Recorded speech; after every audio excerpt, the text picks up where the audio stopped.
犬は愛情深い動物です。その愛情は自分の家族や同種だけではなく、共に暮らす人に対しても注がれますが、今回お伝えするのは子鹿を救った犬の話です。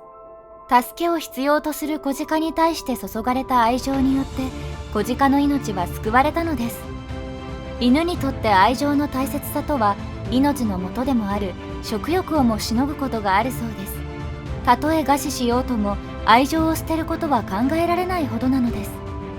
命よりも大切な愛情なので、その与え方も受け取り方も豊富なようです。アメリカで溺れそうになっている子鹿を発見した犬がとっさに湖に飛び込み、子鹿を救出しました。とても心温まる話ですが、それだけでは終わらなかったのです。なんとその翌日、助けた子鹿が母鹿と一緒に犬に会いにやってきたのです。もしかしたら感謝の気持ちを伝えたかったのかもしれません。感動した犬の飼い主はこの出来事を Facebook に投稿したところ、多くのユーザーから感動の声が寄せられました。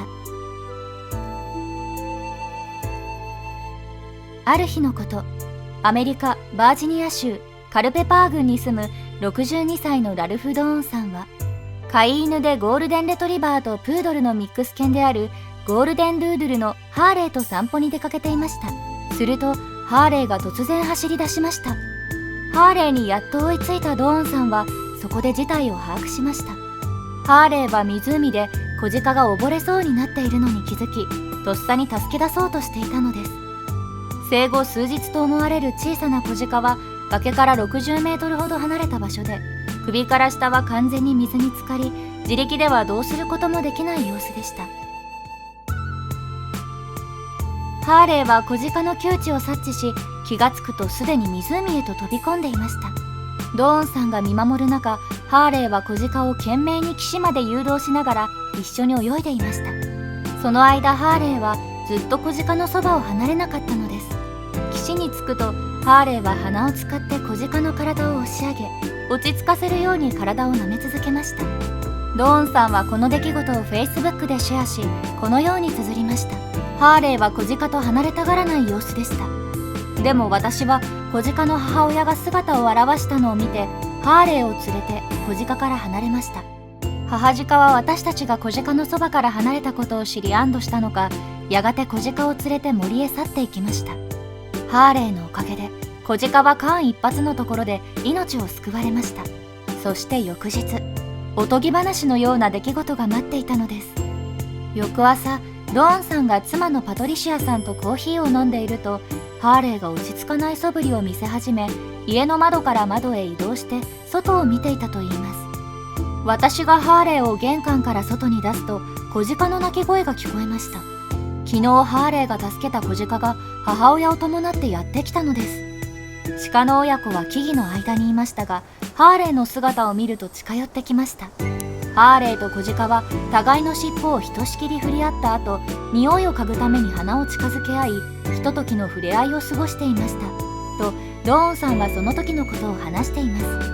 す。それ以降、ドーンさんは目の前から再び去っていった子鹿と母鹿の姿を見かけることはないそうです。もしかしたらこの日、子鹿と母鹿は助けてくれたお礼を言うためにハーレーのいるところまで来たのかもしれません。その後のメディア取材でドーンさんは愛犬ハーレーについて次のように話しています。ハーレーはとにかく優しくて素晴らしい犬です。いつも子供たちや他の動物たちが大好きなハーレーはセラピー犬としての資格を持っていて、普段老人ホームを訪問したり、地元の図書館で子供たちの読み聞かせをするときにはいつもそばに寄り添って過ごしたりしています。私たちの飼い猫とも親友と呼べるほど仲が良く、私の孫もハーレーにはいつもべったりです。優しい心を持ったハーレーは子鹿の危機一髪の事態もすぐに察して迅速に助けの手を差し伸べる機敏さも備えていたのですね。この投稿がシェアされると多くのユーザーから感動の声が寄せられました。こんなに大きな反響があると思っていなかったドーンさんは、多くの人たちのハーレーへの温かいコメントに感謝の気持ちを述べるとともに、この出来事が皆さんの心を動かしたと知って嬉しい気持ちでいっぱいと喜びをあらわにしています。ハーレーが子鹿の危険を察知し救助する行動は素晴らしいですね。そしてその愛情は鹿の親子にも通じたのですね。このように犬が子鹿を救ったという話がカナダでもありました。犬はためらうことなく海に飛び込み、溺死寸前の子鹿を救いました。カナダのポートジェファーソン港近くの海でどういうわけか子鹿が溺れていました。それを最初に発見したのは偶然ここに散歩に来ていたゴールデンレトリバーでした。その犬は突然海に向かって走り出したかと思うと、我が身を顧みず水の中に飛び込みました。彼のとっさの判断と勇気が溺死寸前だった子鹿を救ったのです。犬の名前はストーム。アメリカ・ニューヨークからポートジェファーソン港に遊びに来た飼い主のマイク・フリーリーさんはストームと共に海辺を散歩していました。すると突然、何の前触れもなくストームが海に走り出し、勢いよく水に飛び込んでいきました。一体何が？その急展開についていけなかったマイクさんでしたが、ストームの向かう先を見ると海面で何かが動いていました。目を凝らしてよく見てみると、それはどうやら子鹿のようでした。なぜ海で鹿が溺れているんだ？動揺するマイクさんをよそに、ストームはさっさと泳いで気の毒な子鹿のもとにたどり着き、その体を優しく口で捕まえました。ストームがしたかったことがわかるとマイクさんも支援しました。ストーム、こっちだと彼を誘導し、陸に引っ張り上げました。しかし子鹿の方はパニック状態。陸に上がるや否やすぐに駆け出し、ストームも慌ててすぐに後を追いました。しかしすでに体力を消耗しきっている子鹿は途中で倒れてしまいました。横たわる子鹿の体を舐めるストーム。そして自らの体を子鹿の体に密着させ、その冷え切った体をずっと温めていました。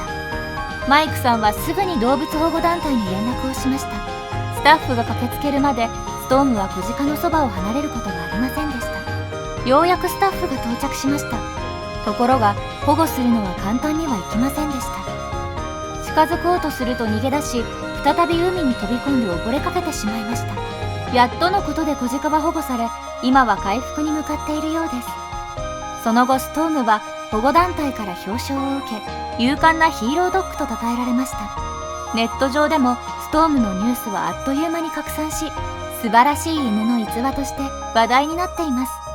見知らぬ動物にひるむことなく、生命の危機にさらされている存在を助けたい一心で海に飛び込んだストーム。他者を思いやる気持ちにあふれたストームの勇敢な行動に称賛とねぎらいの言葉が寄せられているそうです。助けを必要としている動物や人に手を差し伸べる。これは私たち人間も同じです。今回お伝えしました2匹の犬のように、他者に対しての思いやりや優しさを持った行動を心がけていきたいものです。最後までご視聴いただきありがとうございました。